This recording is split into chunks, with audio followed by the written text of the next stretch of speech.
The events in this program are inspired by a true story. Names, dates, and details have been changed. Viewer discretion is advised. On this episode of Bizarre Murders, Celeste? When a virtuoso musician vanishes in the middle of a performance, I'm calling the police. investigators discover there's a killer waiting in the wings. Just leave me alone, please. And everyone is a suspect. Fingerprint time. Do you think this is a game? Do I look like a fool to you? Will they be able to penetrate a closed world of bitter rivalry and ambition to catch a killer? Do not let anyone in for any reason. Or will someone get away with murder?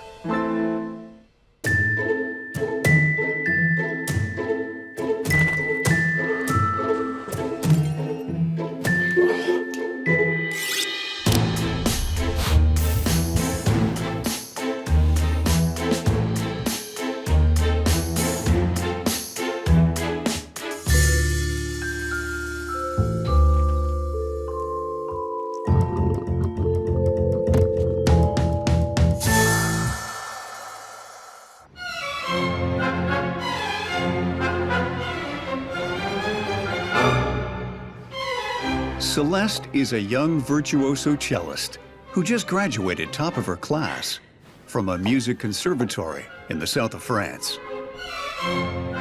She's left the provinces behind and moved to the City of Lights, determined to make a name for herself as a soloist.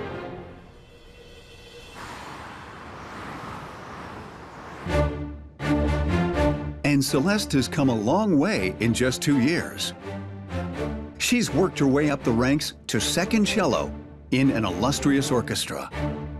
But she has her eyes on being first cello and is willing to do whatever it takes to be the best, even if it means making enemies along the way.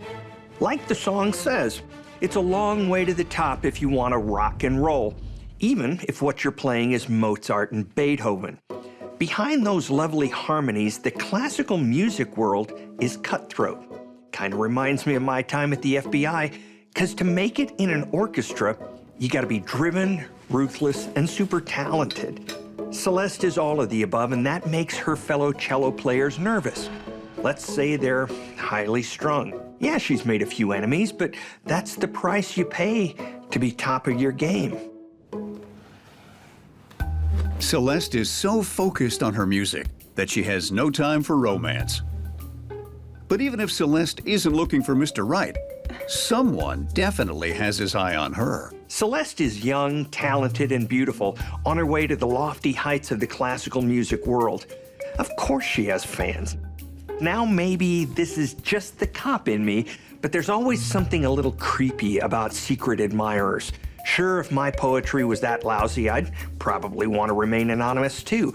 But flattering as it might be, you gotta stay wise, because your secret admirer could be just a few cheap rhymes away from becoming a stalker.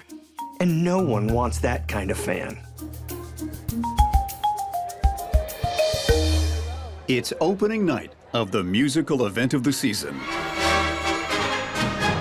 And the Opera House is packed with the who's who of Paris society.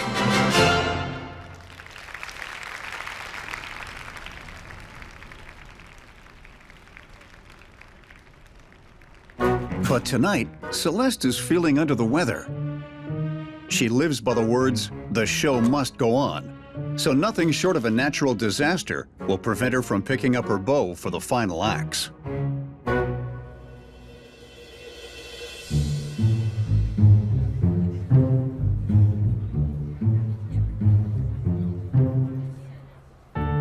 When the opera resumes, Celeste is nowhere to be seen. And when the concert's over, she doesn't come back to the orchestra pit to get her instrument. It might not seem like a big deal, but you gotta remember, with musicians, their instruments are like their babies. They don't just leave them lying around. Not to mention, a cello like Celeste is worth several $1,000s. She would never just leave it. There is definitely a bum note in this situation. Celeste? Celeste's friend Amelie knows that she isn't feeling well and thinks she might be resting backstage. Have you seen Celeste? Who? Celeste, dimwit. Second cello. Whatever, lady.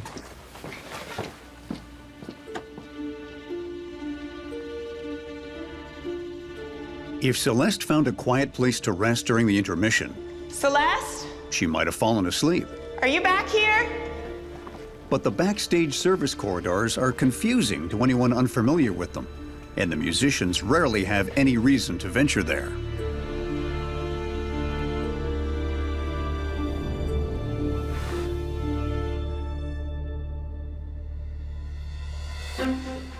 Dominic? Dominic. So, did you find my runaway cellist? No, but I found her shoe lying in the hallway. No. So what? So that's weird, no? Who leaves their shoe lying in the hallway? I think there was blood. Maybe we should call the police. Something terrible might have happened. Don't be silly. It's a good riddance as far as I'm concerned. I'm calling the police.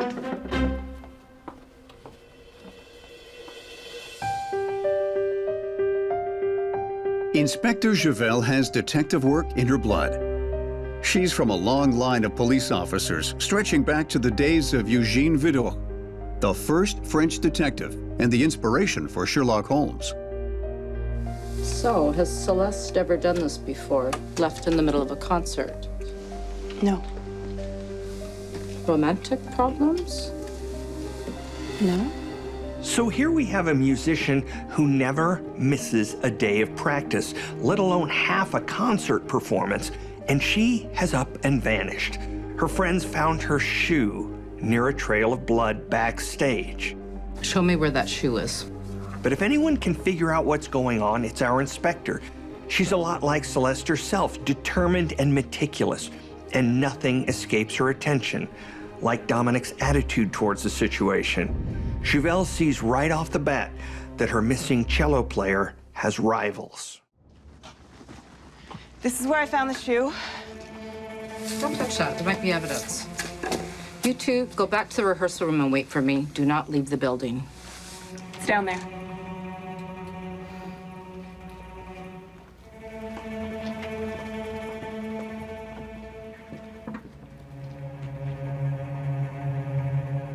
Deep in the backstage passageways, Inspector Javel discovers signs of a struggle. There's a streak of blood next to the abandoned shoe. Quite the night at the opera so far, isn't it? Now, we all know that in show business, things go on behind the scenes and we all want a glimpse. The thing is, you rarely get one. But if you're in the crook-catching business, your badge is a backstage pass to the darkest corners of human nature. And our inspector is shining a light into a very dark nook indeed.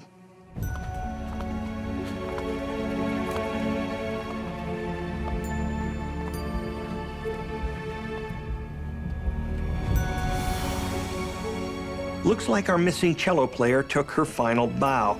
And this is clearly not some random thing. I mean, it's not like she strayed into a bad neighborhood. It's an opera house full of civilized people, right? If all of this is reminding you of a certain famous story, just remember, in real life, there are no phantoms, but there are killers. And there's one on the loose right now.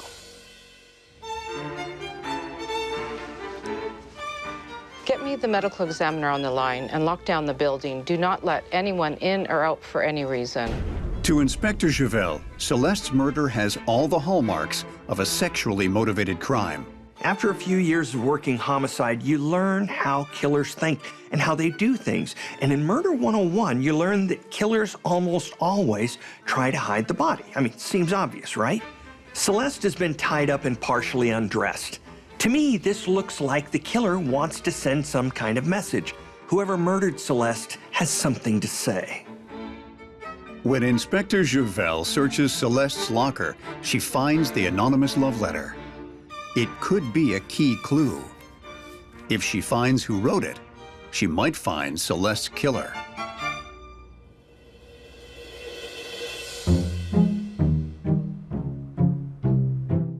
Inspector Javel collects prints from everyone in the building as she takes their statements. It's going to be a long haul for our inspector. From an investigative point of view, it's a logistical nightmare. Everyone in the building is a suspect. I can't believe it. Why would someone do this to her? She can narrow things down a bit because whoever hid Celeste in the utility closet wasn't an audience member. They don't have access to backstage. But that still leaves over 100 people, musicians, stagehands, cleaning staff, managers, and any one of them could be the killer. But there's a technique we call containment, and just like it sounds, that means keeping all your suspects in one place like fish in a fish tank, so no one's going anywhere. Are you sure Celeste had no romantic issues? Maybe an ex-boyfriend that wanted to do her harm? She had a casual thing with someone here a while ago, but Someone here. Yeah, someone here. Do you think this is a game? Do you think that you and I was a game? Amelie tells Inspector Javel that Dominic and Celeste had been briefly involved a few months ago. Do I look like a fool to you? But the whole time they were sleeping together, Celeste had been trying to unseat Dominic as first cello. Never again! When Dominic found out, he was furious and broke off the affair. So you and Celeste had an affair, and when you broke up, you got a bit passionate. No, I'm an artist. An artist with a motive? How dare you suggest that I could possibly be capable of She committing... wanted your job, Dominic, and she humiliated you, correct? Yes, but I'll never be capable of committing such a... We're done now. Don't leave the building. Sex, ambition, jealousy. It's a classic emotional cocktail of the Molotov variety. Now, normally Dominic would go from first cello to prime suspect, but there's one problem. Everyone knows our hot-headed friend was playing when Celeste went AWOL. He might have given her the heave-ho as a lover and a rival musician, but he didn't kill her and hide her in the utility closet. 24 hours into the investigation, Inspector Javel gets a break. Well, I was just going out back to get some fresh air, and I saw them talking. When a violinist claims to have seen Celeste during the intermission, and Celeste wasn't alone. I didn't really want to get into it, so I just kind of turned around and walked the other direction. The violinist was probably the last person to see Celeste alive. But there's a problem. I didn't really get a clear look. She says she can't remember what the person with Celeste looked like. Is it a man? Woman? For cops, memory is both a blessing and a curse. People forget what they see. They second-guess themselves. Their memory fades. It's notoriously unreliable. But in any investigation, witnesses are also crucial. We need to know what they saw as accurately as possible. So sometimes, to get the old memory banks working, you need to try something a little outside the box. Have you ever been in a hypnotic state? You're joking, right? Not in the least. Just keep your eyes on the pen and relax.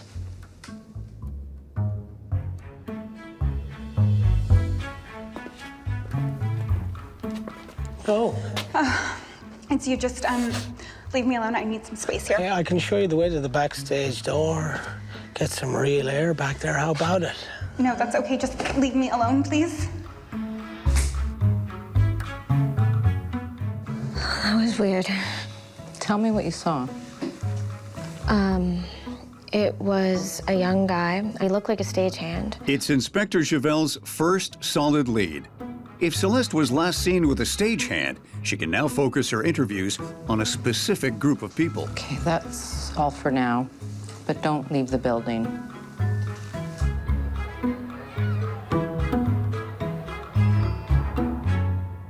The coroner's preliminary report is ready, and the results are not what Inspector Javel was expecting.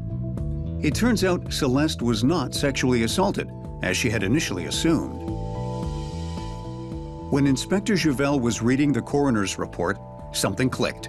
When she'd first arrived at the Opera House, she'd taken a mental snapshot of her surroundings and noticed the rigging used ropes tied in a very distinctive knot, the same knot used to tie up Celeste.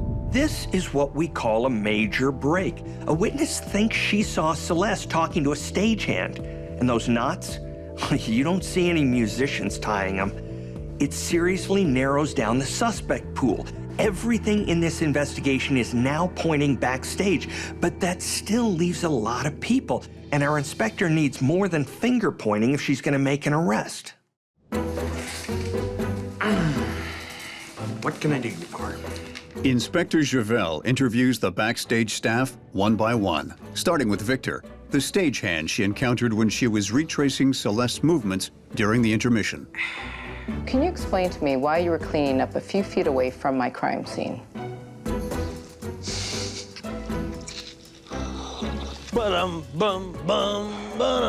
I hate you know that? Victor tells Inspector Javel that it's normal for the backstage crew to have a few drinks during the performances. Who cares? No one can hear us back here anyway. So full of themselves, le bourgeois, le musicien. You know what? They'd be playing in a park without us.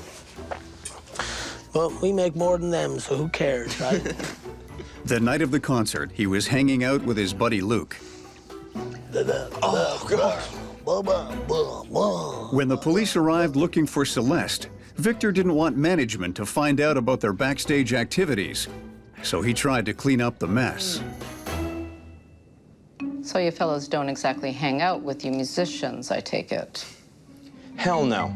They make less than us, so they resent us. Even if we were making the same money, they'd still look down on us. And this friend of yours, Luke, what did he get up to after your little refreshment break? Back to work, I guess. You'd have to ask him. Fingerprint time. Oh, and next time, you may want to spike your coffee with vodka. It has no smell.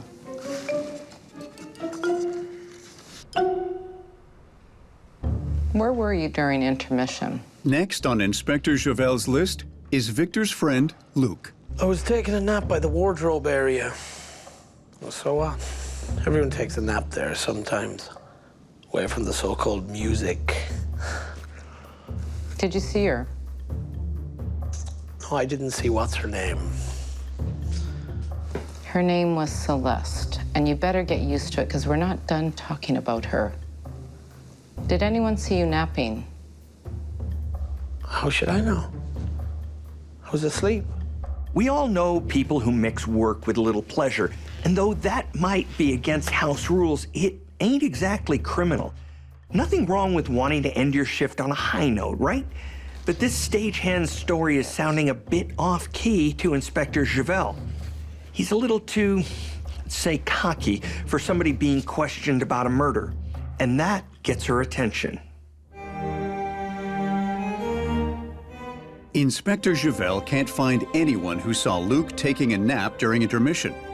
In fact, after his drink with Victor, no one can say for sure that they saw him at all during the window of time when Celeste vanished. Inspector Javel has now interviewed everyone who was there the night Celeste was murdered. And when she runs a fingerprint check on the stagehand Luke, she discovers he's been in trouble with the law before. Assault with a deadly weapon 2 years ago. 7 months in prison. Victim, a woman. On parole. Got a backstage job through a government program. Luke's fingerprints are on items removed from the crime scene. But far more significantly, the prints on the anonymous love letter given to Celeste are also a match for Luke's.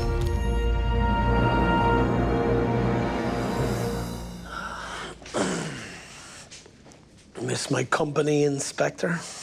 Inspector Javel now has evidence that connects Luke directly to Celeste. Does any of this remind you of anything? So the pothead stagehand with the attitude has left his prints like a trail of breadcrumbs from the love letter to the utility closet. But so what? It's not proof of murder. This is what we call the dreaded circumstantial evidence, and it's the hardest thing to bring to court. Well, I do work there. You got any DNA proof? So while it might not look good for Luke, that's all it is, a bad-looking situation, and you can't cuff a guy on bad looks alone. If that were the case, Luke would have been incarcerated long ago. Inspector Javel is gonna need some hard proof, or better yet, a confession. And that's when looking bad can work for an investigator. You use the circumstantial evidence to pressure a suspect by shoving that unflattering stuff in his face. And if he can't clean himself up convincingly, Inspector Javel might have a solid case.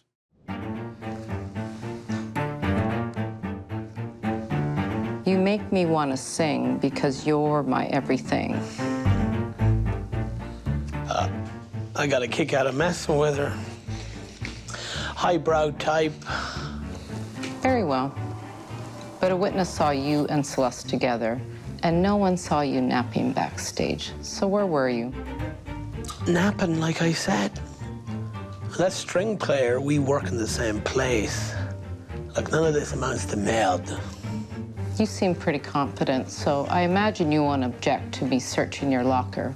Look, you can't do that.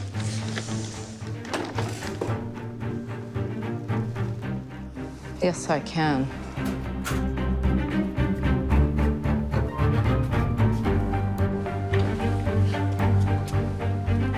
So you like souvenirs, Luke? Inside Luke's locker, Inspector Javel finds Celeste's hair clip. I don't know how that got there. That was planted. We both know how it got there, don't we? You're under arrest for murder. With unmistakable evidence pointing to Luke as Celeste's murderer, Celeste. he knows there's no point denying the crime. Okay, listen. Look, she had it coming. I just wanted to scare the people. Those people always treat us like crap. Keep talking. If you come clean, maybe we'll be able to cut you a deal. Oh.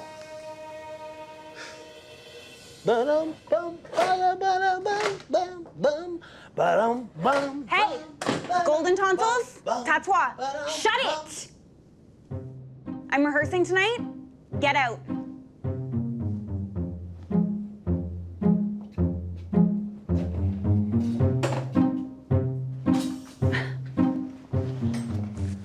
She was so stuck up. Too sophisticated for someone like me, right?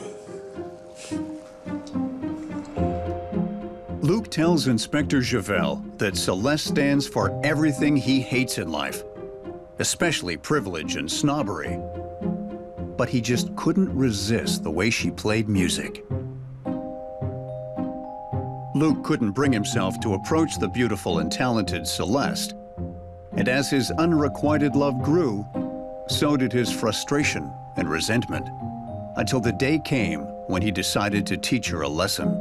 Who hasn't fallen for that person who's out of your league? Yeah, it's harsh, but most of us just suck it up and carry on. But some people just can't do that. I've seen this 100 times in my line of work. That unrequited thing that goes from heartache to hatred in a most bloodthirsty way.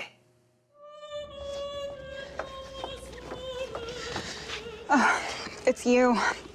Just leave me alone. I need some space here. Look, I can show you the way to the backstage door. Get some real air back there. Yeah. How about it, huh? I don't think so. Just go away, please. We're getting some air. Move. And don't bother screaming. No one can hear you here anyway. Okay, just don't hurt me.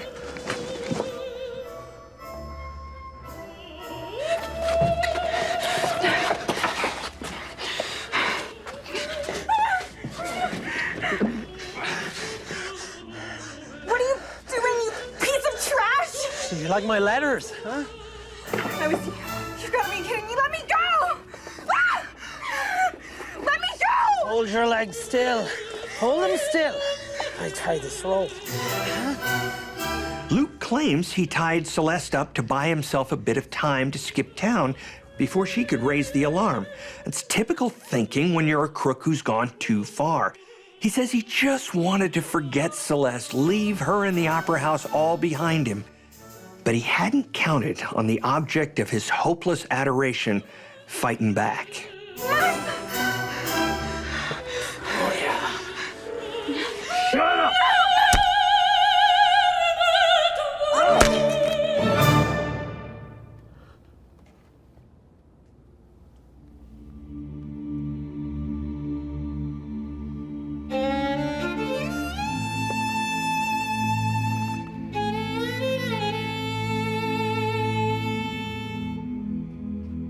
Luke tried to leave the opera house, but got cut off when Celeste's friend went backstage to look for her.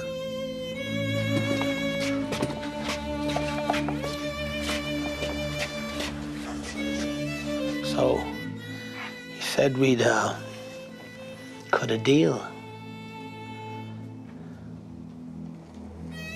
Just be grateful we retired Madame Guillotine a while back.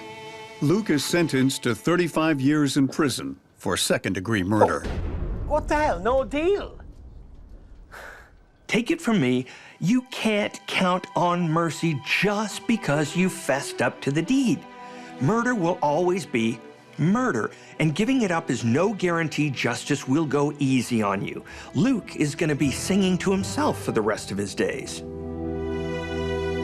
Despite the tragedy, the show must go on, just as Celeste would have wanted. The orchestra plays a moving tribute concert in her memory. They say music is the gateway to the soul, and even a punk like Luke has one of those. But he fell for the kind of gal he knew would never have anything to do with him, and instead of staying in the wings, he took on the starring role as the villain in a tragedy. Murder has to begin sometime, and those harmonious strains from Celeste's cello planted the seed of discord in our tone-deaf killer. Love can drive anyone crazy, and when you know it's hopeless, it can drive you and the object of your affection right over the edge. But thankfully for everyone, our backstage killer won't be getting an encore anytime soon.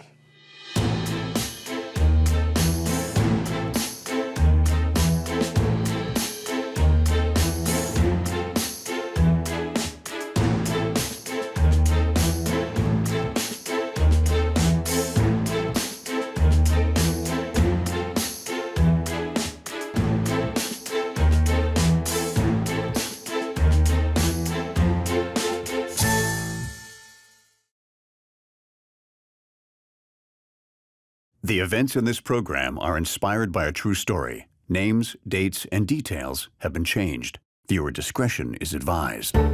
On this episode of Bizarre Murders, when nerdy Ned gets dumped, he hightails it back to his hometown. Look, it's a belly button ring! And licks his wounds with Singapore slings and strippers. I think it's time we call it. Let's call it a good time! But when Ned gets cozy with the hottest dancer in the club, Hell no. trouble comes knocking. Bingo. Leading detectives to a body rotting in the parking lot of the local casino. Oh, geez. Oh, wow.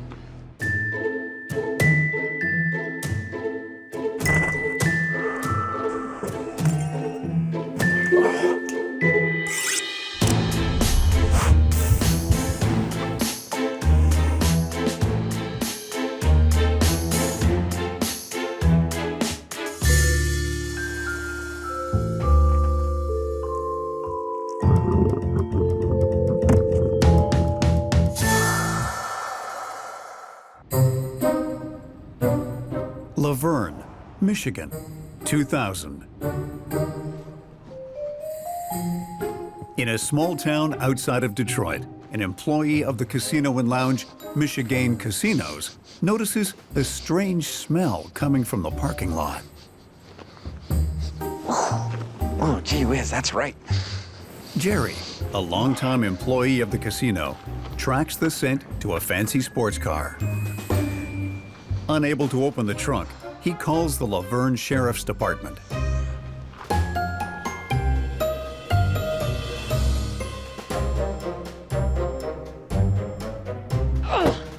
Detective Pam Laurel arrives on the scene. Unseasonably warm weather there, eh, Pammy?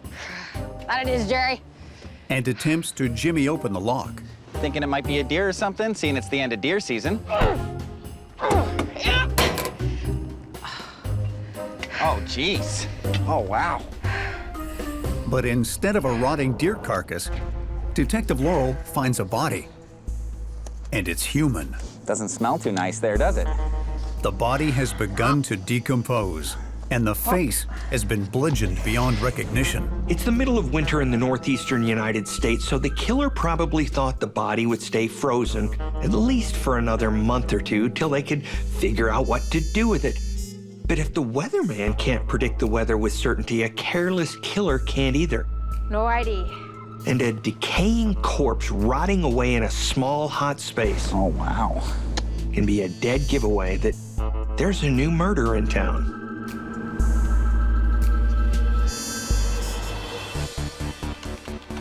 When Detective Laurel runs the license plate, she discovers the car belongs to a local man by the name of Ned.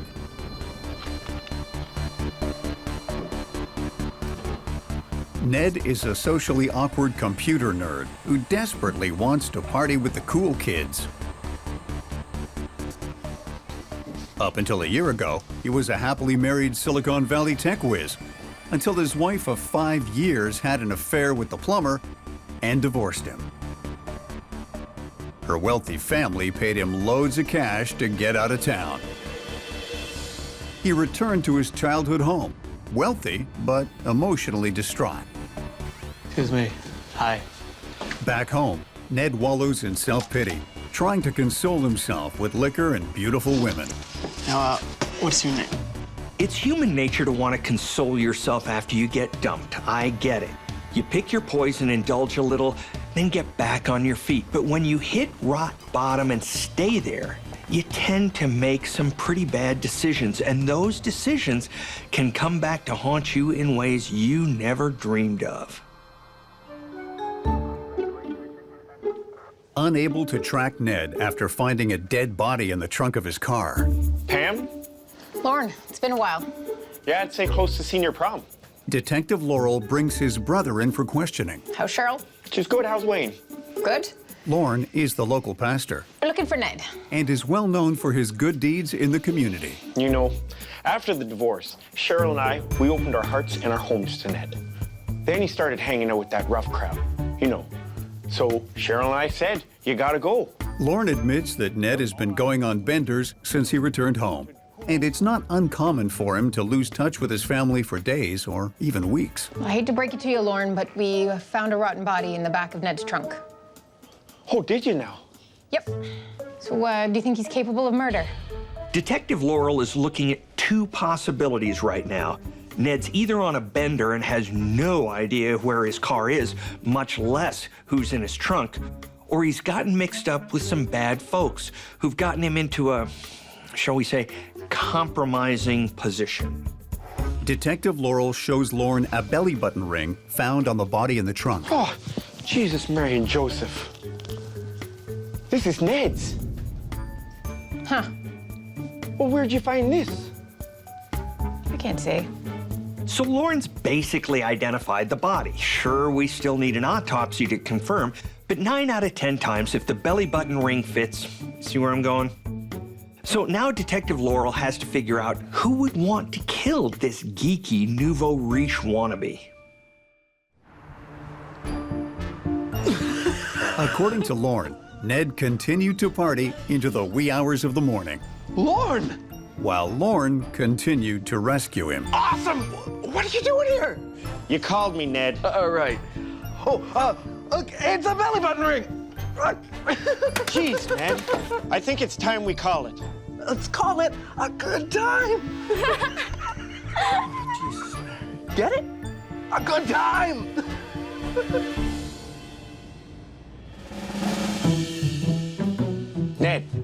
Ned, wake up.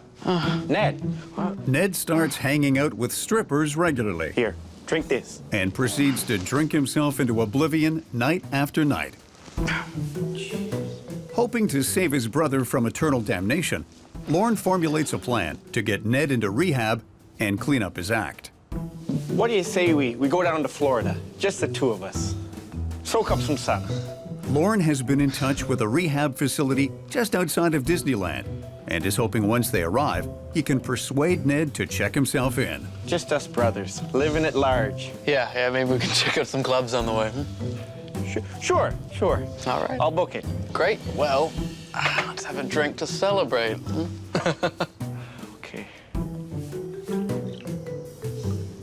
Okay.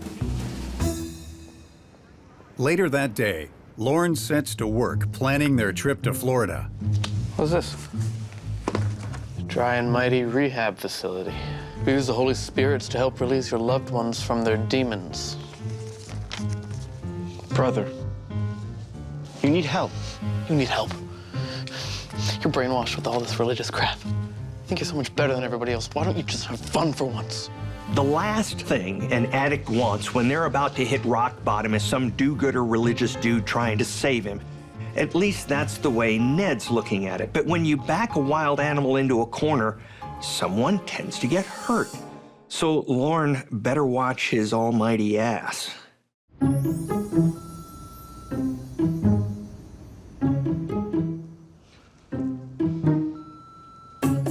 Ned, it's Lauren. Call me. I said I was sorry. Lorne tries for the next couple of days to get in touch with Ned, but Ned refuses to take his calls.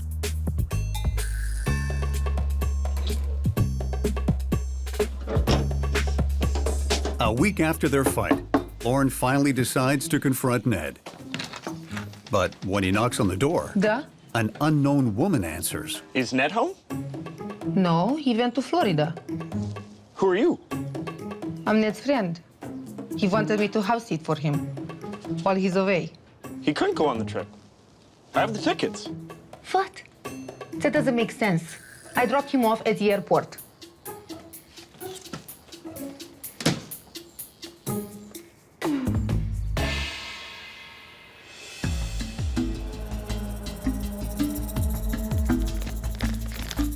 Now officially investigating a homicide, Detective Laurel searches Ned's house.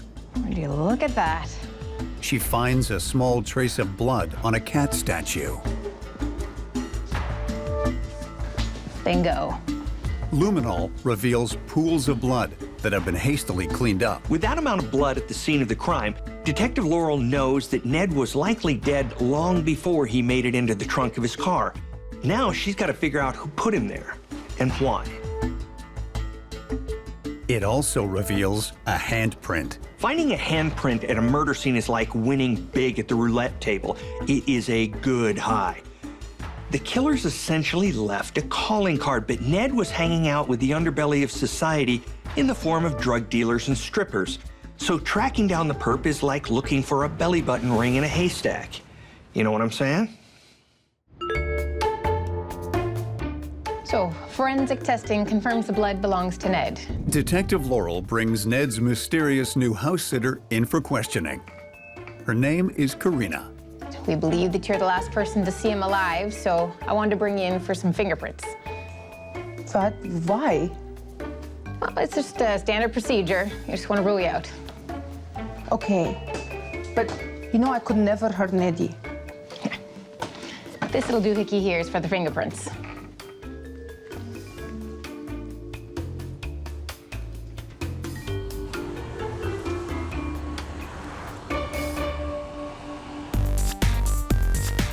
Karina tells Detective Laurel that after emigrating from Russia, she got a job dancing at the most popular strip club in town, the Pole Vault. She uses the cash she earned from stripping to put herself through school to become a mortician.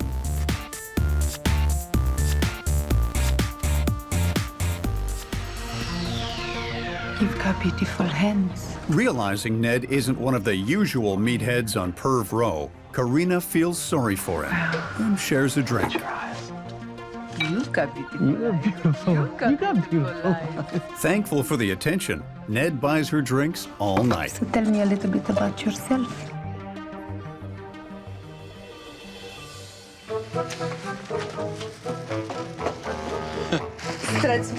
Hello. Soon, Ned is spending all of his money on Karina. How was your day? It's been a good day. How was your day? Very good. Shopping. And invites her to live rent-free at his house. I can stay? Please. Oh, Ned, you're the best. You're just the best. Karina's a clever girl who saw Ned as an easy mark and set out to get him. She's been around the block once or twice, and she knows that vulnerable guys with loads of money and time on their hands are just looking for a pretty girl and lots of attention.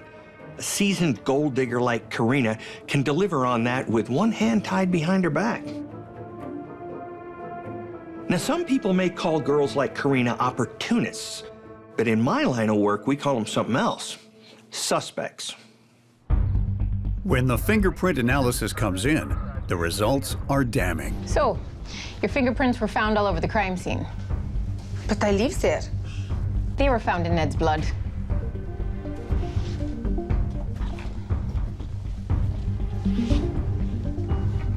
Give me your hand.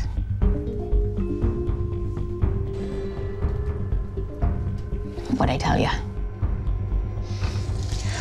Боже, помоги мне.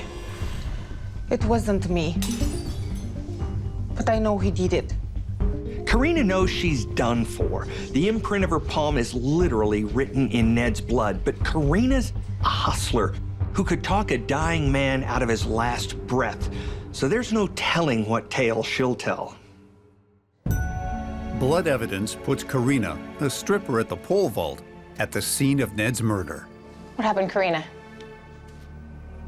Unable to deny she was there, she dishes to Detective Laurel.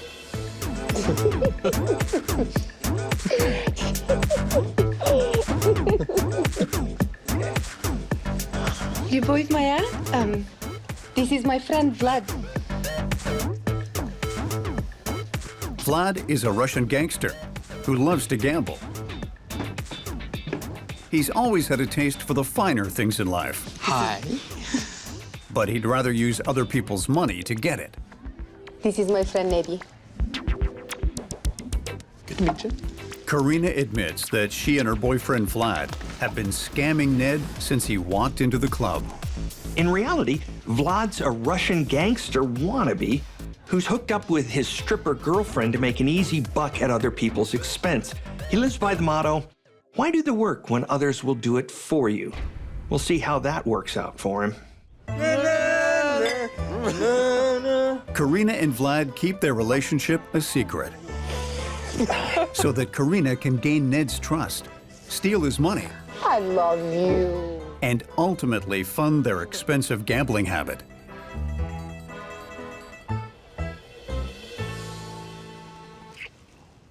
Once they're alone, Karina puts their plan into action.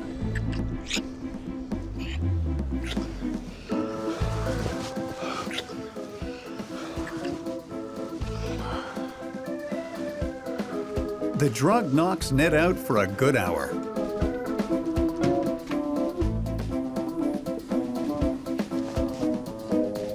Vlad steals his bank card.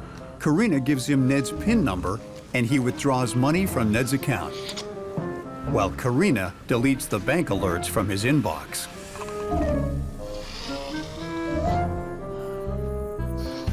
When Vlad returns, he puts Ned's bank cards in his wallet, and they continue partying. No one the wiser.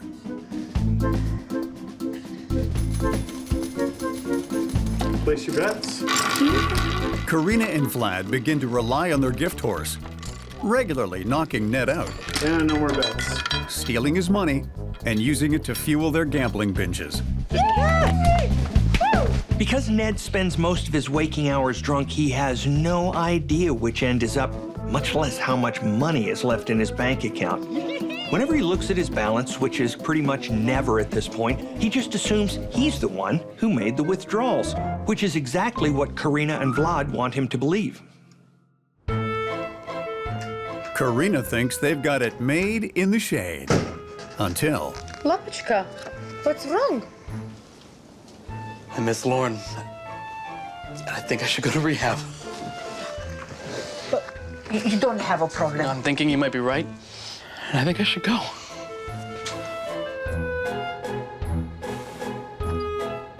Concerned they won't be able to rip Ned off if he gets sober, a panicked Karina calls Vlad. We have a problem. He wants to go to rehab. What are we gonna do? They decide to cash in one last time before Ned leaves for rehab. He fell asleep before I could drag him. We'll have to wait. What are we gonna do? Karina and Vlad have figured out a timeline that basically ensures they won't get caught. With the sleeping pill, they can guarantee Ned will be passed out for an hour, more than enough time to do the deed. But if Ned falls asleep on his own, that means he can wake up on his own, which messes up their foolproof plan. Talk to me. I'll deal with it. And by foolproof, I mean haphazard and designed by fools. Where is he? In his bedroom.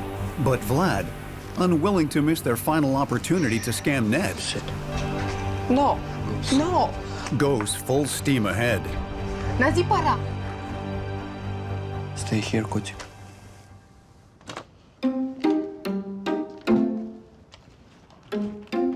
Vlad plans to hit Ned over the head, knocking him out just long enough to rob him. What are you doing? Come back here! No! No! Get off me! I'll choke you!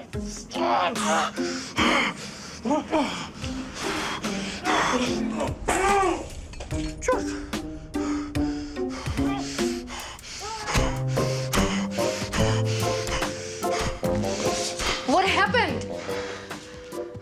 He woke up. So you killed him? So Vlad's brilliant plan of knocking Ned out for an hour pretty much went belly up. Now, instead of wondering where their next mark is coming from, they got to figure out how to get rid of a body.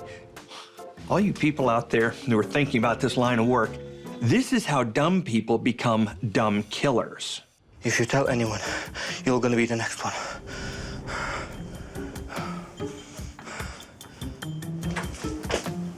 You clean this up, and I'll get him in the car. Vlad has gone from gangsta wannabe to full-fledged murderer, and Karina is afraid he'll have no problem crossing the line again. This, my friends, is how you become an accessory after the fact. You may not have killed the dude or even wanted it to happen, but if you don't report it, you're going down just as hard as the perpetrator who did it.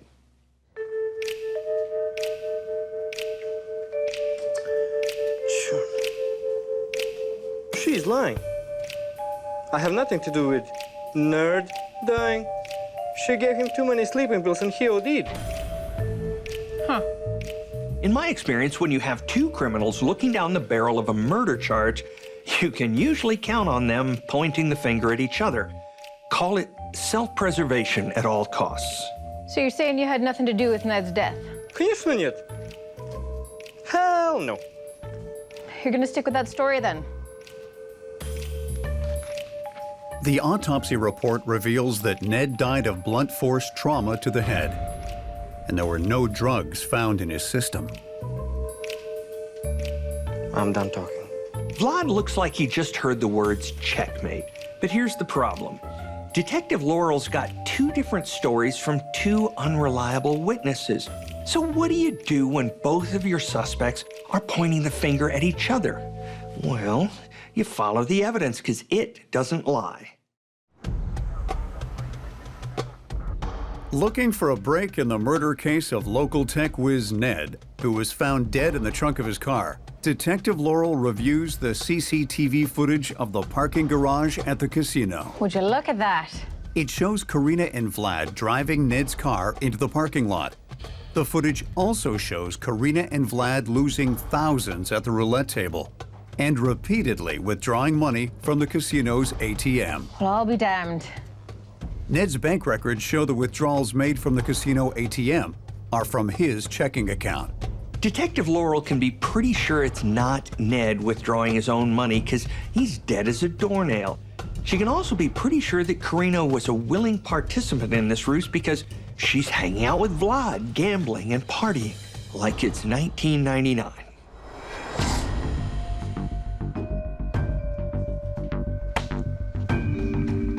So, what'd you think there, Karina? I had no choice. I only helped Vlad dispose the body. I swear on my life I did not kill him. After cleaning up Ned's blood and accidentally leaving her palm print on the floor, they sneak Ned's body out of the house. Hey, Ned. How you doing?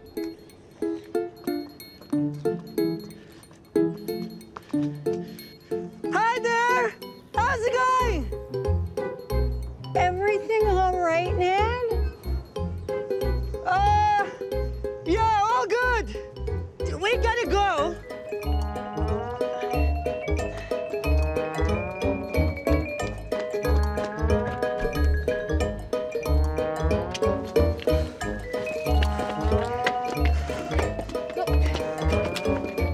Come on.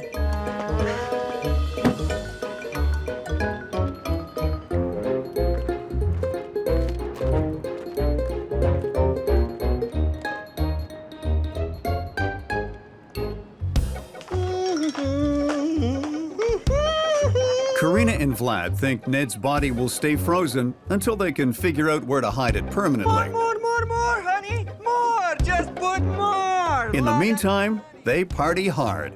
Well, unbeknownst to them, poor old Ned is decomposing in the trunk. Okay, more. Money, money, money. Unfortunately for these two winners, they didn't check the weather. So a sunny day in February turns out to be their downfall. Karma's a killer. Nenia, fishu idiot. Look at them, What are you talking? Shut up. You should give him more pills. It was all your fault. Stupid woman. Come on, go away. You are stupid. You stupid. You killed him with a bottle. Wake up. Karina and Vlad are both arrested. Vlad is sentenced to life in prison for murder, fraud, and robbery. Karina receives 25 years for accessory to murder, fraud, and robbery. Karina and Vlad gambled big time and lost. They thought they could get away with using Ned and his money for the foreseeable future, but when he threatened to get sober, they saw their money train coming to an abrupt halt and they chose to keep it running at any cost. But by acting impulsively, they made a fatal mistake and crossed the line from common criminal to killer. They took the life of a lonely tech whiz whose only fault was drowning his sorrows to heal his broken heart. Karina and Vlad took advantage of the poor sap, but got busted by a bright, sunny day. There's a little bit of poetry in that, don't you think?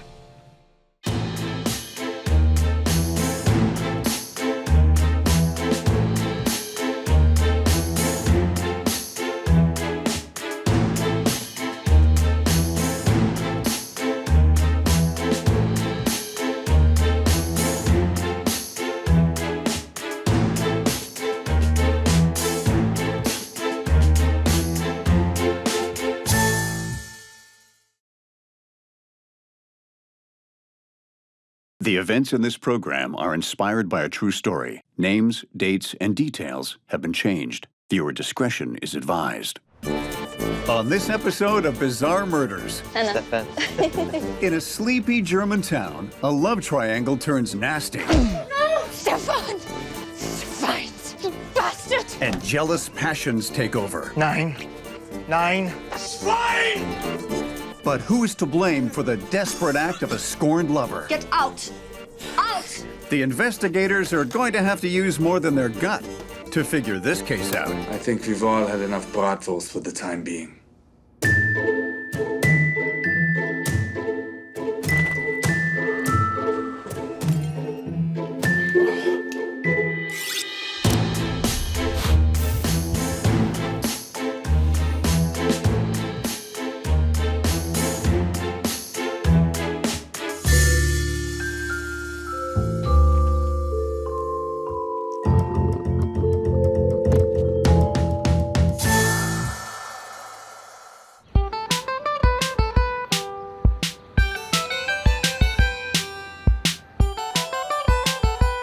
Luke and Ingrid got married straight out of high school. At first, their marriage was everything Ingrid had dreamed of. But when they weren't able to have kids, that dream started to die. Luke is Wurzburg's most successful taxidermist. His obsession with stuffing dead animals knows no end. Here you go. Danke. Ingrid becomes increasingly restless and resentful of being Luke's caretaker. Maybe we could rent out the spare bedroom. You know, to make some extra money. Yeah. To add to the tension, the couple's expenses become increasingly overwhelming.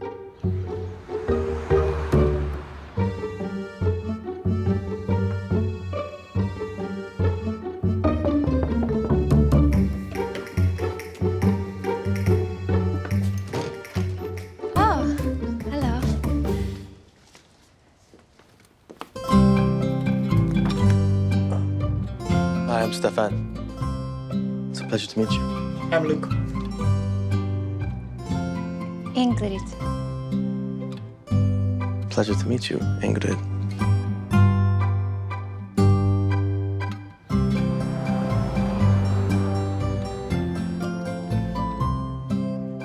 Stefan is a cheesemaker from the neighboring town of Schweinfurt.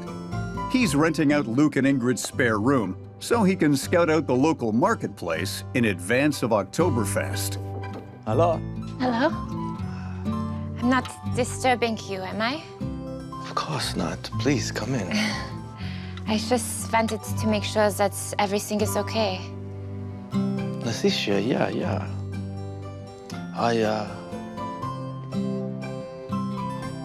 I make it myself.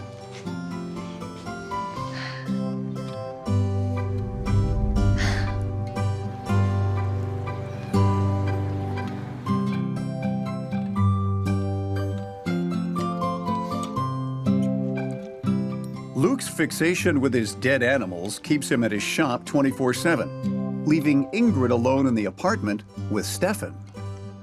It doesn't take long for them to strike up a friendship and turn the heat up in the kitchen. Another breakfast? Yes. Another sausage, please.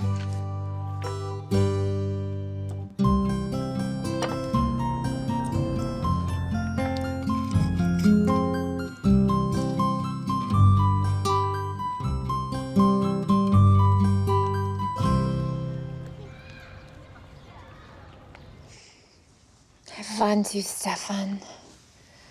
I want to put mustard all over you and eat you up.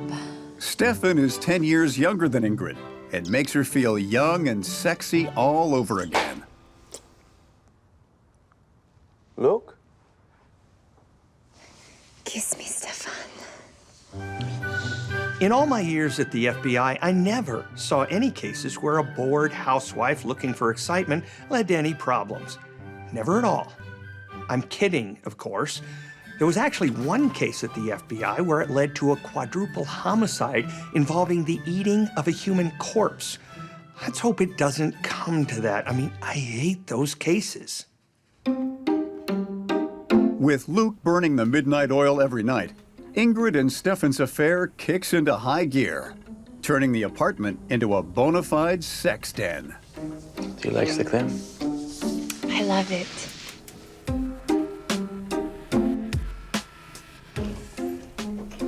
Nine.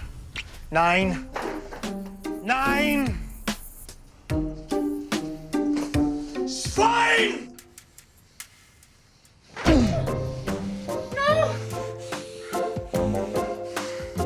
Get out of my house, you swine!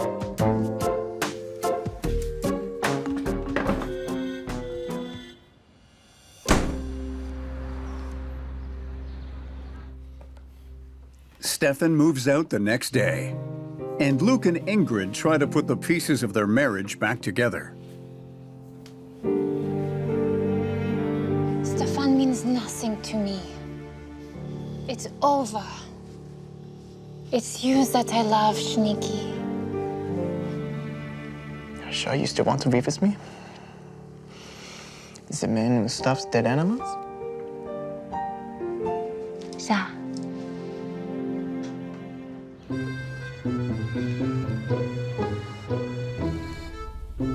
With a new apartment in town, Stefan settles into life in Würzburg, and the two lovers continue their illicit affair. This time, far away from Luke's prying eyes. I get it. Being bad gives you a rush. Is that how it goes? The problem is that you've got to keep that rush going. And in my experience, that usually leads to escalating the situation and creating even more danger. It's never a good idea. I'm so sorry.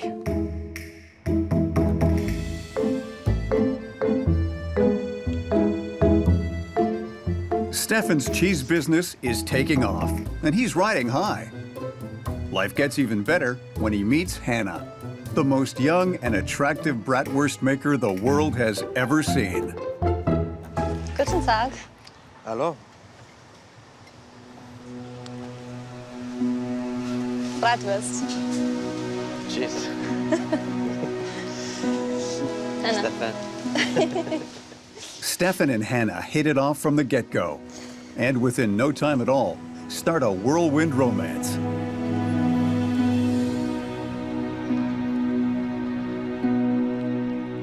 A month into their relationship, Stefan invites Hannah to move in with him.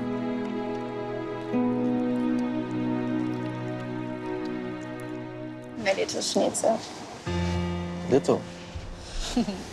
Not so little. But Stefan hasn't yet told his new lover about Ingrid. That is, until he's forced to. Whatever happened to having just one girlfriend and being pretty damn happy with that? Stefan's got a real Mick Jagger thing going on with all these irons in the fire. I get it. The ladies like him and all, but something tells me this ain't gonna end well. Achtung, Stefan, Achtung.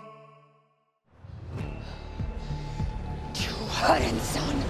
Stefan! Schwein! You bastard! For the past 3 months, Ingrid has been having an affair with young buck Stefan. Why are you kissing some young schlamper? But when she discovers she's not the only woman in his life, How dare you! she goes berserk. Ingrid, keep your voice down.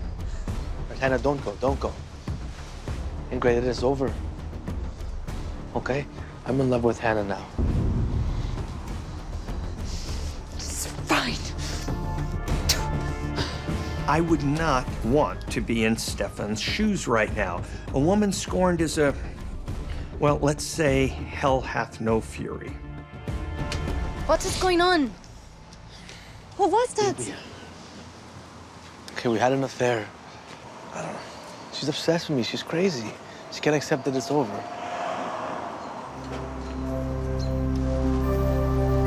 Forgive me, please. I can't live without you. I promise things are over with Ingrid. You swear?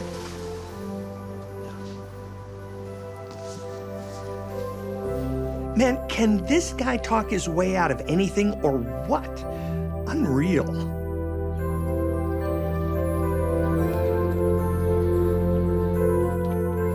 So how's the magazine, sweetie? That is enjoying the dishes. It is my pleasure, my love. Stefan works tirelessly to earn back Hannah's trust. And before long, their relationship is back on track.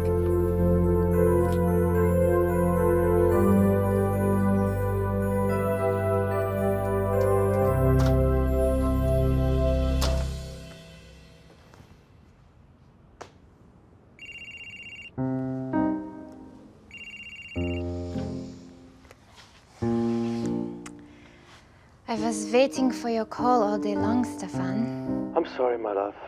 I was busy making cheese. But Stefan isn't a one-woman kind of guy. You went with that young tramp Hannah, were you? I told you we broke it off. I only want you, my little strudel. And keeps his affair with Ingrid I want you too. well and alive. Can I come over? No. I'll come to you and kiss you all over. I cannot wait. My sexy sausage. This Stefan is a real piece of work, a total dog. He's trying to have his cake and eat it too, but it looks like this cake might bite back, and it won't be a sweet and delicious kind of bite either. You're following my cake metaphor, right?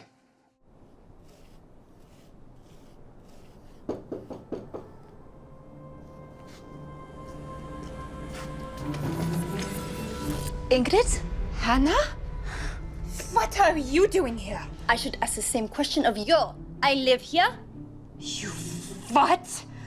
Yeah. Get out! Out! Hannah and Ingrid leave the encounter stunned. Can you imagine being in either one of their shoes? Stefan's got some explaining to do, and it better not be mansplaining. Ingrid is crazy. I swear. You know she came by the house today? How can you explain that to me? You swear you haven't been in contact with her? No. Not since the argument in the tent. I promise. Okay? She's crazy. I swear. I'm gonna call her and tell her to never come by here ever again. I don't know, Stefan. Hannah isn't sure what to believe, but takes Stefan's word. For now. Jeez Louise, seriously, some guys have all the luck. Sure, Stefan is a good-looking dude, but man, oh man, Hannah is way too trusting as far as I'm concerned. Stefan better watch out because he's built a real house of cards with all these lies. And you pull one card out and boom, the whole thing comes down.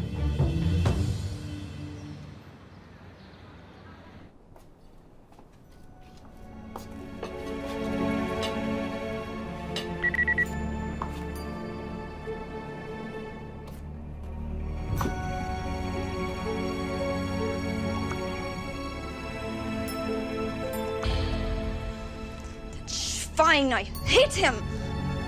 Enraged, Hannah decides to take matters into her own hands. Hello? Stefan, you dead. Ingrid, you lying bitch. Stay away from my man.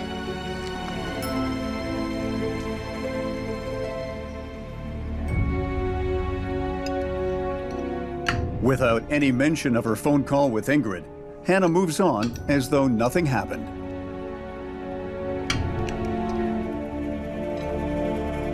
How did the batch of Limburger turn out? Stinkier than the last batch. How was the breakfast? Delicious as always, my love. A little spicy, too.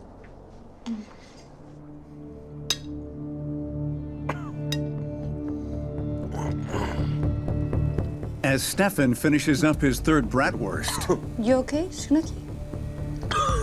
it's more than just his heartburn that starts to fire up. It's okay. It's okay. That's it. Let it out. Let it out. Okay.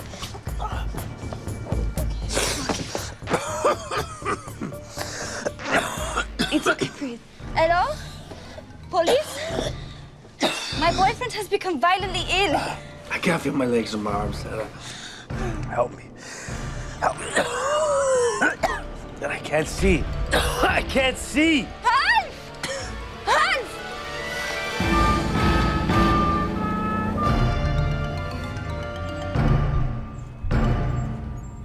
Steve, it's me. Steve, it's me. Stefan? At the hospital, the medical team tries desperately to bring Stefan back to life. No. But it's all in vain. Wake up, Stefan. He dies on the hospital gurney, mere hours after he started choking. Stefan's body went into complete shock, and his system did everything it could to reject whatever foreign substance was causing the breakdown. I'm guessing this isn't just a bad case of too much bratwurst.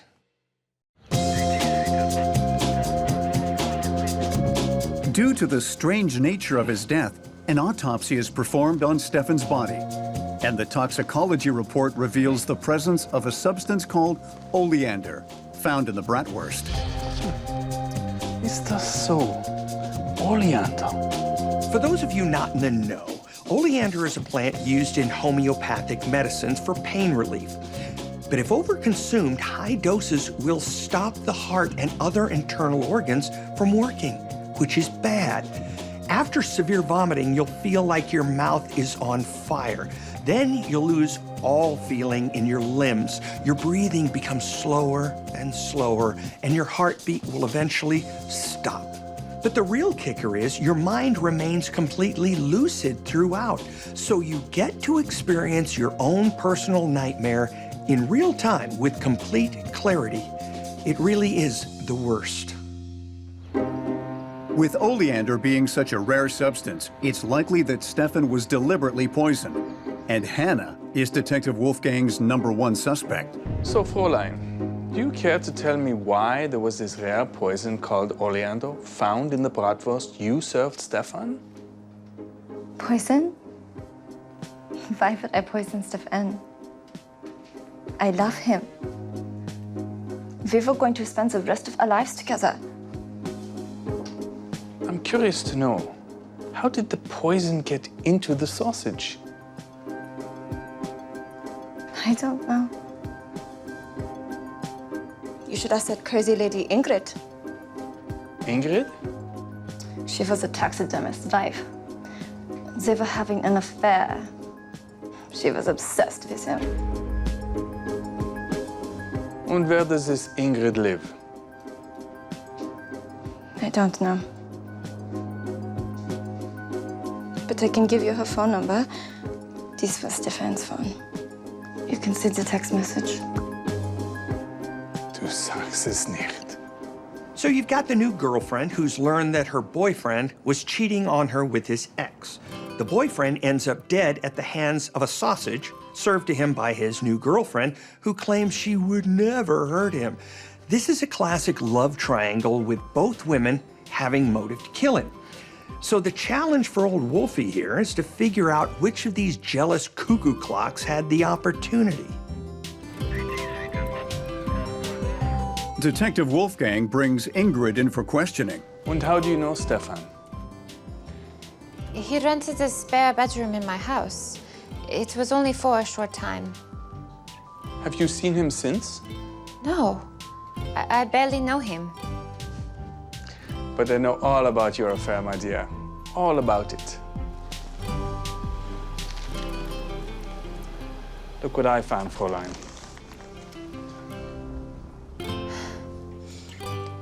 Yes, okay, we were lovers, but I would never hurt him.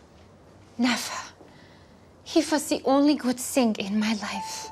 Ingrid tells Detective Wolfgang that when Luke caught them having an affair, he was fueled with rage towards Stefan. They had a fist fight with each other. It was like two animals in the wild. Very violent. What do they say about the cycle of violence? It comes back around to get you. Guess that little punch up in the kitchen wasn't such a good idea after all. Don't you think, Luke? As far as Detective Wolfgang is concerned, the only person with a grudge against Stefan is Luke. I understand that Stefan filed a police report regarding your fight. Which now makes Luke the #1 suspect in his death. He claims that you were the aggressor. I hated Stefan. Yes, okay. He was sleeping with my wife under my own roof. But I'm not a killer. I'm a taxidermist. What do you know about oleander? Do you use it for homeopathic purposes? Or perhaps cooking? I know nothing about poison. Besides, I was at my taxidermy shop the entire day with my partner Klaus. When Wolfgang interviews Stefan's neighbors, one in particular remembers seeing a strange woman going into his apartment on the day he died. What did this woman look like? She had long, dark hair, and I would say she was about 30. You don't say. I'll be damned if that doesn't sound exactly like little old Ingrid. And she was snooping around the victim's house the day he died. That's not suspicious at all, is it? You get my sarcasm there, right? So now we've got motive and opportunity. Just got to prove means, and you got a party.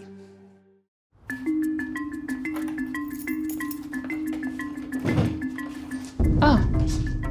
Detective Wolfgang is able to obtain a search warrant. Standard search warrant. Based on the neighbor's information. Going somewhere? 9. May I see your purse?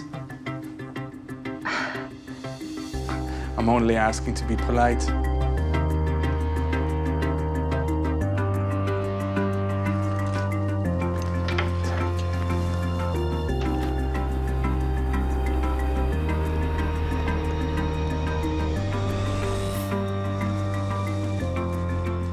What is this? It is herbs that my doctor gave me for the pain in my neck. Do you mind? I don't think so, Fräulein.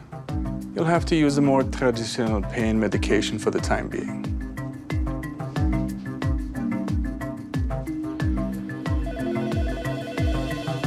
Wolfgang sends the bag of brown powder he obtained from Ingrid to forensics for testing. Oleander, are you sure? 99.9%. Dankeschön. As you know, I'm not a huge fan of coincidences when investigating a crime, especially not when the ex-lover is seen at the home of the victim on the day he was poisoned, and they find a bag with the exact rare poison in her purse. That's not what I call a coincidence anymore. That's what I call, you look really, really, really guilty. June 15th, 2000. Please state your name for the record. Ingrid. Detective Wolfgang has proven that Ingrid had opportunity and now means, but he still has to prove motive for his case against her and Stefan's murder to be bulletproof. Listen to me. We have an eyewitness that saw you enter Stefan's apartment on the day of the crime. The powder we took from your purse was deadly poison. I have nothing to say.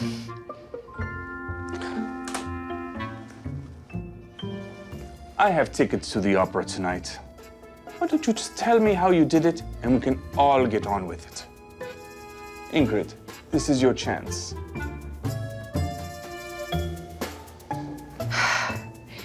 Okay, Mr. Detective. I will tell you.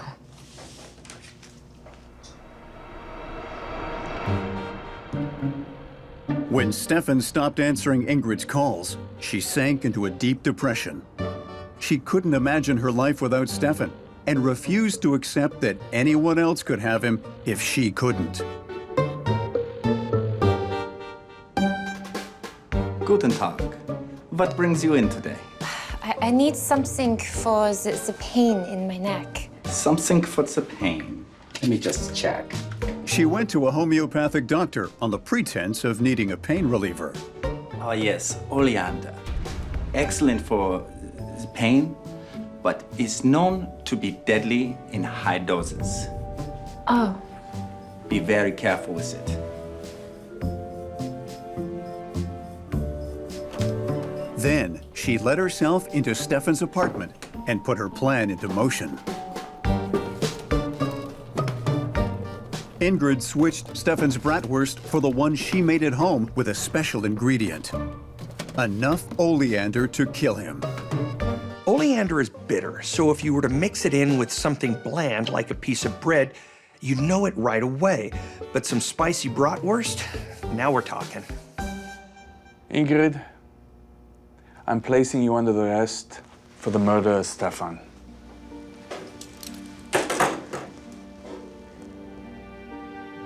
I will love Stefan forever.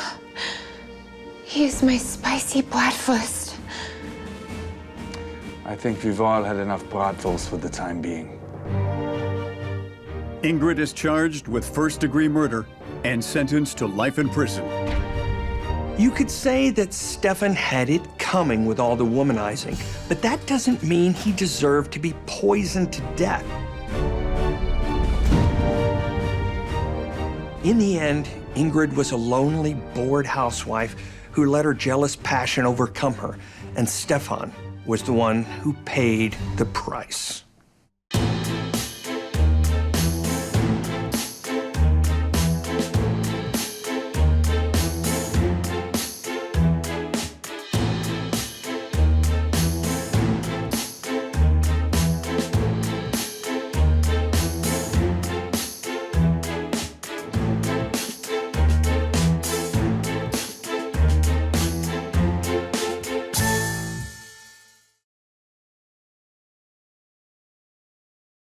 The events in this program are inspired by a true story. Names, dates, and details have been changed. Viewer discretion is advised. Howdy, folks. On this episode of Bizarre Murders, Oh, my Lord, Papa! when a survivalist who's ready for the end of the world doesn't make it to the end of the day, Murder weapon, most likely a revolver. God-fearing members of his own family incriminate themselves. So? He was big, tall with muscles. No, detective, he was a pipsqueak. With an unbelievable story about the power of prayer. Praise the Lord and baby Jesus. Will the hand of God guide investigators to the truth? Well, well. Or are the innocent doomed to meet their maker on death row? Keep your eyes open, keep your powder dry.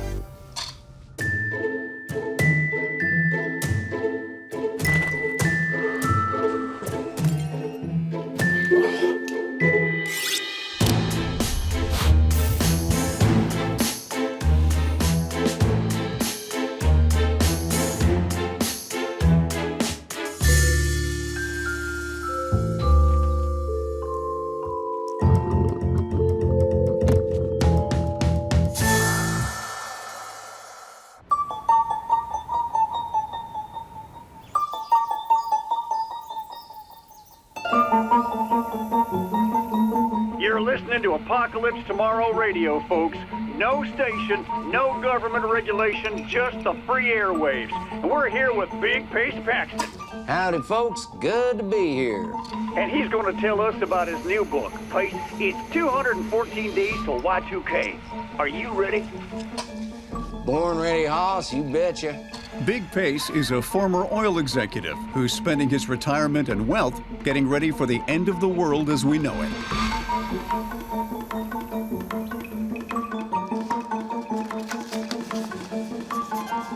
His books on surviving the collapse of society have earned him a reputation as a man who's prepared for anything and everything.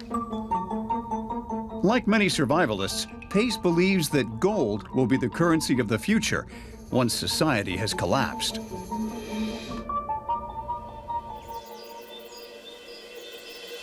So, what you're saying is computers everywhere will either shut down after Y2K or they'll develop their own intelligence. Damn straight. You mark my words, the feds know it to be so. Well, thanks a bunch, everyone, for listening. I gotta go for now. But remember, keep your eyes open, keep your powder dry. Big Pace is what we call a prepper, as in prepared for the end of the world. And preppers come in all shapes and sizes. Some are religious nuts, some are wild-eyed conspiracy theorists. But Pace is one of those rational guys who just happens to think everything will come crashing down in the near future. And hey, if you follow the news, it doesn't seem like such a crazy idea, right? So why not plan accordingly? Unlike some survivalists, Big Pace is no recluse. He's a dedicated family man. And today, he's expecting his daughter and her husband over for dinner. Darn thing. They must be early.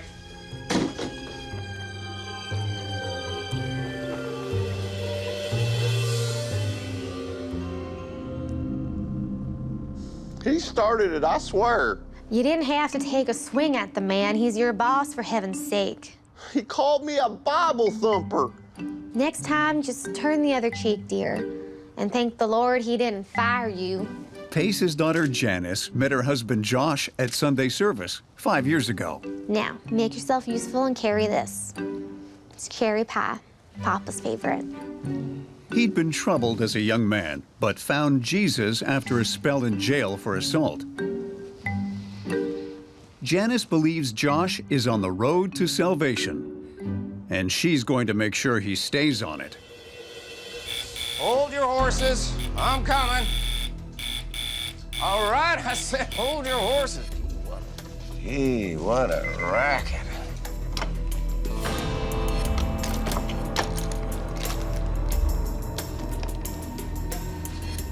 Hey there. Come on in.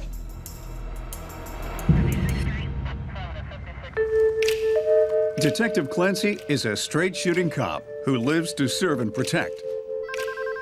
He's busy wrapping up some paperwork when he receives a call. Clancy. Local celebrity doomsday expert Big Pace. What? Has been murdered in his own bunker.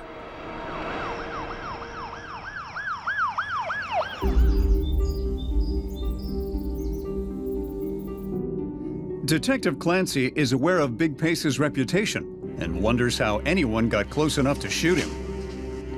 One of the chest, at close range. Slug, probably a .38 special. No casing at the scene. Murder weapon, most likely a revolver. Detective Clancy asks Josh and Janice to describe what happened after they arrived at the bunker. Well, Detective, he was making off with all my Papa's guns and gold. It was two guys in clown masks. I swear. Detective, it was a young Christian man who's gone astray. So which is it? Clowns or Christians? Janice tells Detective Clancy that the armed intruder was about to kill them, but changed his mind after the power of prayer stayed his hand. So you're telling me you prayed your way out of this? That's right, Detective. Praise his mercy. Now, I've got more than a few out there stories to tell when it comes to cheating death, but even I'd find this one hard to believe. As an investigator, I know that the weirder a story is, the more likely it is to be a crock. What you gotta do is put that story under a microscope and see what it's really made of. Okay, so who knew he had guns and gold on the premises? Well, aside from ourselves, anyone who would have heard him on the radio or read his books. Oh, poor Papa. Josh and Janice have described interrupting a robbery in progress. But when Detective Clancy examines Pace's bunker, he finds no evidence of it being ransacked. And there are no signs of forced entry, highly unusual in a burglary. All right. Let's go downtown. I need to ask you folks a few more questions. Of course, Detective, we'd be happy to. The Lord will guide us always. And we'll catch the man that killed my poor Papa. Indeed we will. Detective Clancy is your classic by-the-book detective, and this crime scene is straight out of Homicide 101. You've got a guy murdered in his own impenetrable fortress. Irony, no? There's no sign of forced entry, a targeted theft of guns and gold. To me, it all says Pace knew his killer or killers. For any investigator, the likeliest scenario is that these two killed Pace and tried to make it look like a robbery. So Clancy does what any good cop would do and places our God-fearing couple at the top of his suspect list.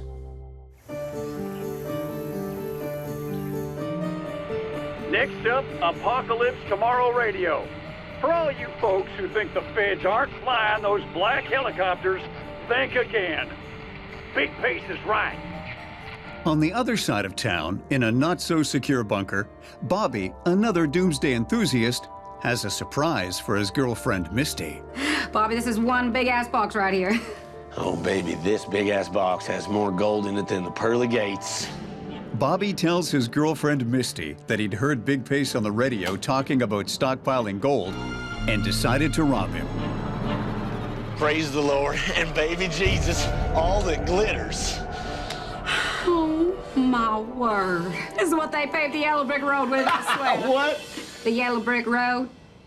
Yeah. Oh, yeah, baby, except for our yellow brick road's gonna get us to a bunker.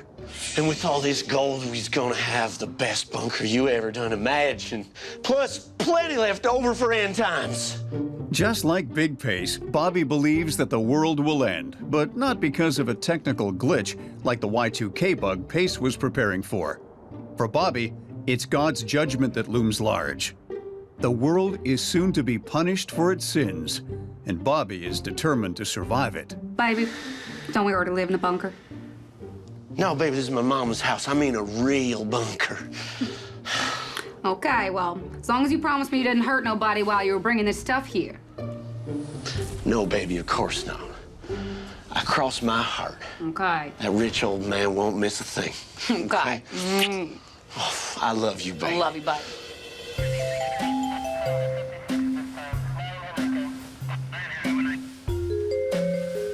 With their conflicting stories, Josh and Janice have made themselves Detective Clancy's #1 suspects.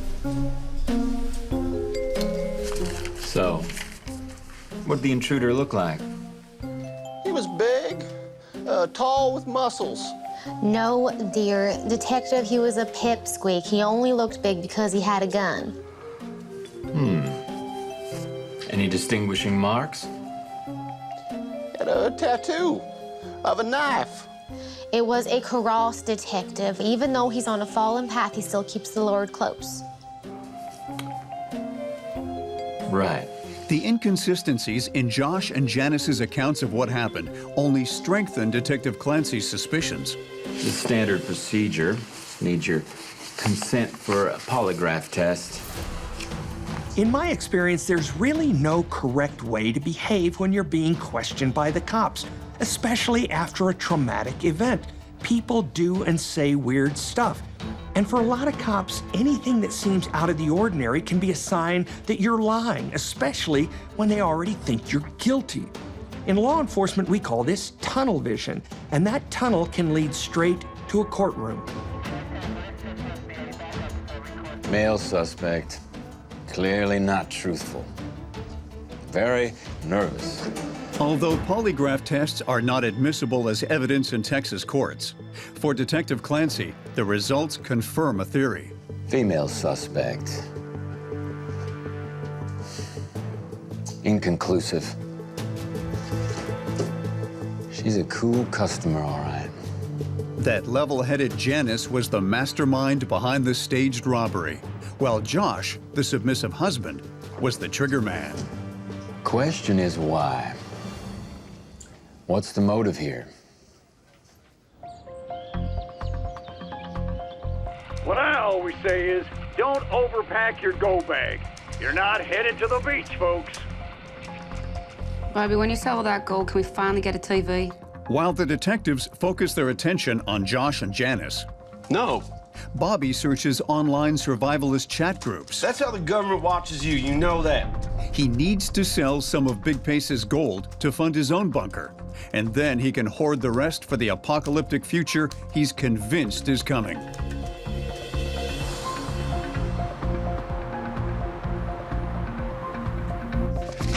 There you go. You keep your powder dry. Big Pace Paxton. Hey. Bobby, how are you, sir? Very good. Bobby was raised in an evangelical household, and as a teenager became obsessed with the idea of Judgment Day. Whoa, you look like you're quite a fan, young fella. Yes, indeed, sir. I've read all your books, and I listen to you on the radio every night. For Bobby, the world as we know it will end when the Lord Almighty passes judgment. For Pace, technology and big government will trigger the collapse of society. Bobby, you say? Yes. Very nice to meet you, Bobby. Oh, praise the Lord, sir. And you. The wrath of God, human screw-up. For guys like Bobby and Big Pace, it doesn't really matter how or why it all ends. They just want to be part of something big, and it doesn't get any bigger than doomsday.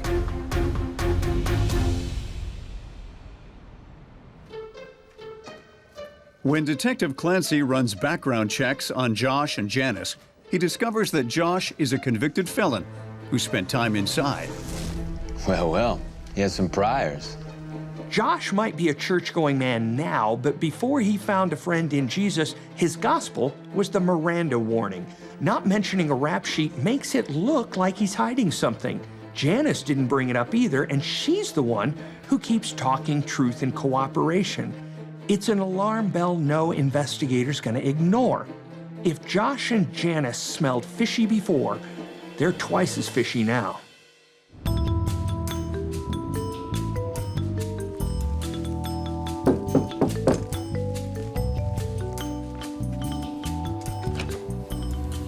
Oh, hi, Detective. Come on in. Can I grab you a cup of coffee? No, thank you, ma'am. Here on official business. Need to serve you this. With no witnesses other than his prime suspects and no physical evidence to go on, Detective Clancy can't charge Josh and Janice with anything. But he has another idea. A grand jury subpoena? But, Detective, we haven't committed a crime. This is outrageous. Oh, no. Just need you to come down to the station. We'll talk about it there.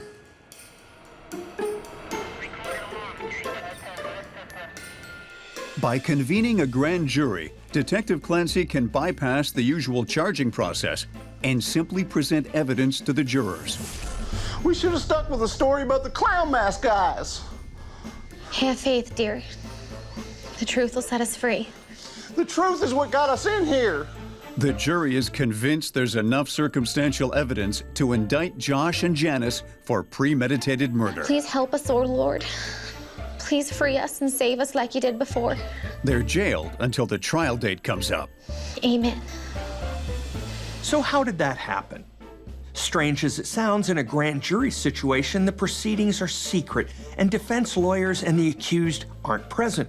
So they're a great tool if you're a prosecutor or an investigator, but not so great if you're innocent. And an indictment can sway a trial jury down the road. This is what can happen when the wheels of justice turn too fast. The wrong people can get run down.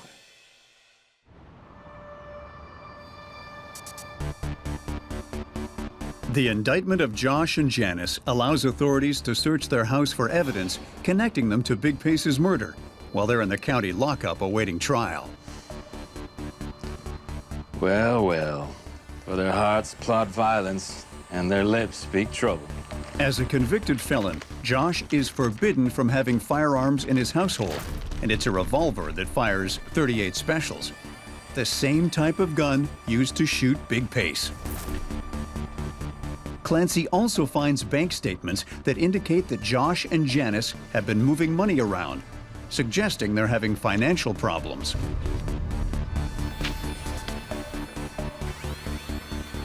The entire estate valued at over $3 million. Sole beneficiary, Janice. Well, well.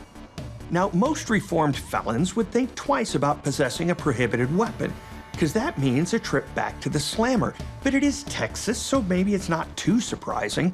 And who doesn't have to juggle money sometimes? But Big Pace's will? For Detective Clancy, that's the clincher. I mean, nothing screams motive like a multi-million-dollar inheritance, right? Josh and Janice have been in jail for weeks. While Janice's faith keeps her going, Josh has fallen back on old vices. Josh, you put that out. The Lord has abandoned us, Huddy. We're gonna get the needle for sure. The old anti-crime vaccine. Now you stop that talk. Remember the words of our Lord Savior. Forgive them, for they know not what they do. A lot of good that did him, didn't it? He came back 3 days later. Yep, things look pretty bad for Josh and Janice, and no amount of scripture's gonna change the appearance. What they need is nothing short of a miracle. With Josh and Janice's trial only days away, Clancy is confident the jury will convict. All the evidence points to only one scenario: a staged robbery to deflect the attention away from the fact that they murdered Janice's father, Big Pace, for the inheritance money. Clancy. All right, we'll send her in. Detective, you gotta call it off. Call what off, young lady? The trial. You've got the wrong guys.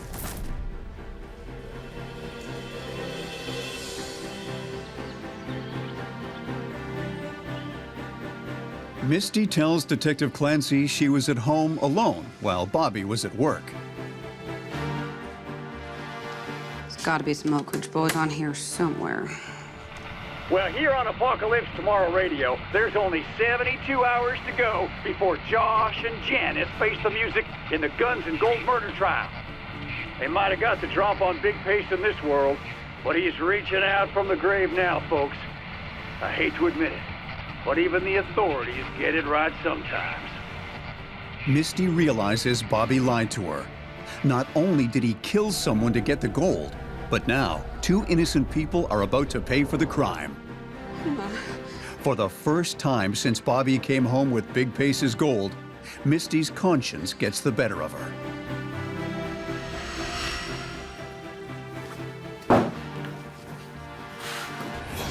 I believe this is what y'all looking for. Misty tells Detective Clancy about Bobby stealing the gold, but he lied about not killing Big Pace. Holy Moses. Well, this means that... Misty's revelation has smashed the foundations of Detective Clancy's case against Josh and Janice. Despite all the apparent evidence and their suspicious behavior, Clancy is forced to admit that he has the wrong people in custody.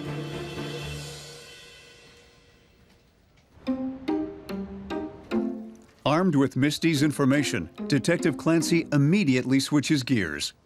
He arrests Bobby and has his room searched. So can you tell me how you got your prints all over Big Pace's gold here? He gave it to me. Yeah, he gave it to me to get a head start on the judgment. It's the currency of the future right here. Right, okay. So when I run ballistics on this gun we found in your place, what'll I find? Whether you talk or not, I'll tell you this right now. I see a whole lot of judgment in your immediate future in court.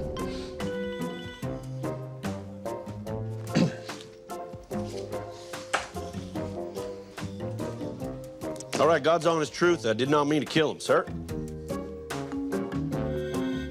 I just want some guns and gold for after the judgment.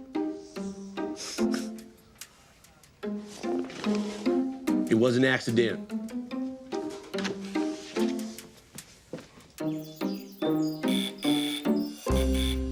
Okay. Bobby tells Detective Clancy that everyone in the Doomsday crowd knew Big Pace hoarded gold and was armed to the teeth. But he also lived in a fortress and was paranoid about strangers. Hey there, young fella. Come on in, close the door behind you. So he went to all of Big Pace's book signings and befriended him. That's a bit of a surprise. Oh, look at you got here. You want me to sign that? Well, sure thing here, Bobby. All right, calm down. Calm down, Bobby. It's okay. Give me your gold. Give me your gold and your guns now. All right, you calm down. Now. All right, you calm down. I'm gonna load them up right in here. Hurry it up. Just hurry up, old man. I don't got forever. The end is coming. Well, at least you got that right. Okay, there you go. Okay, no offense. Here it is. Now, hold on. Okay, how about you and I calm down. Things were going according to plan. Why don't we talk about this? But Bobby had underestimated Big Pace. To talk about. What are you doing? What are you doing? And Bobby hadn't counted on company. What do I do? I don't know about you, but I'd think twice before robbing a guy who thought he could take on the end of the world itself and come out ahead. Big Pace died defending his castle, and even if Bobby says he didn't plan on killing him, he still showed up with a gun. Maybe if he'd asked nicely, Big Pace would still be alive, prepping for doomsday. Detective Clancy is still puzzled by one thing: why Bobby didn't kill Josh and Janice when they surprised him. They were the only witnesses. You might have gotten away with it. You know what? I was going to kill him. Let me tell you what. I was in a panic. Something fierce. Papa, we're here. All right, we're coming in.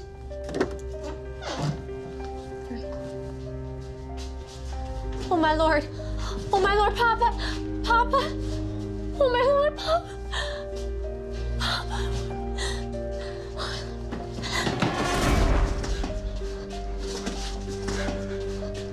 All right, get on your knees. Who are you and what are you doing, my Papa? Get on your goddamn knees. Language, young man. All right, now, I don't want to do this, but I have no choice. No, please, God, no. I'm begging you. Oh, Jesus, I'll be good. I'm a changed man. Hush! Young man, cast off these bonds of sin. Resist the enticements of Lucifer. But if you're really going to pull that trigger, we need to pray. Well, yeah, well, all right. Pray fast. Lord, how many are my foes? How many rise up against me? Deliver me, Lord. Strike all my enemies on the jaw. From the Lord comes deliverance, and verily all the sinners shall burn in the eternal fire. Amen.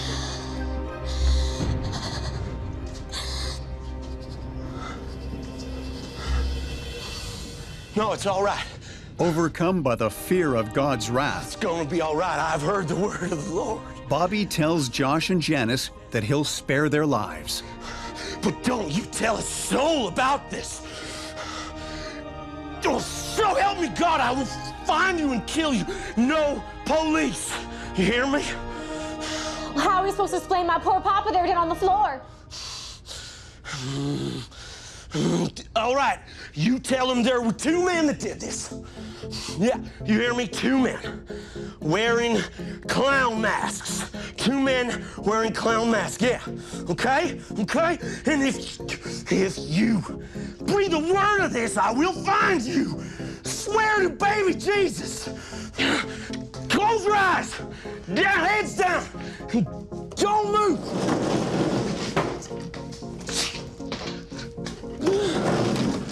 Eyes down!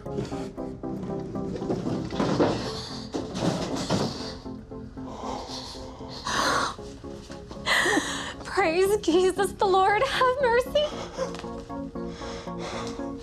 At least for us. Oh, Papa. I guess you've gone to your reward. Honey, call the authorities.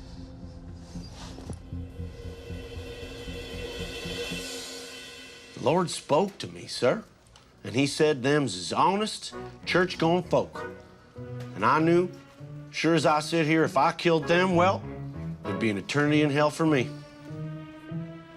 Well, you're in for an eternity of hell of a different kind for killing Big Pace. I'll tell you that for free. Stand up, son. Bobby is convicted of robbery. Face the door. And Big Pace's murder. Hands behind your back.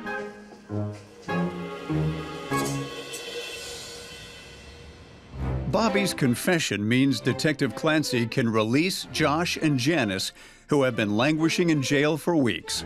Their faith in God and justice sorely tested.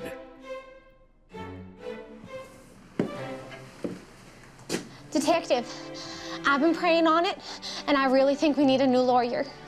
There's no need, ma'am. Fact of the matter is, you're both free to go. We caught the guy who killed your papa. Sweet Jesus! Thank the Lord, hallelujah! Talk about a close call. Given the optics of the case, a conviction for Josh and Janice was all but guaranteed. Sometimes our justice system just swallows up the wrong people, kind of like a certain biblical guy who ended up in the belly of a whale. Like Jonah, our wrongly accused suspects lived to tell the tale, but it could have gone the other way. Law enforcement ain't perfect, people. The scales of justice can be off, way off. Big Pace was right. You gotta be alert.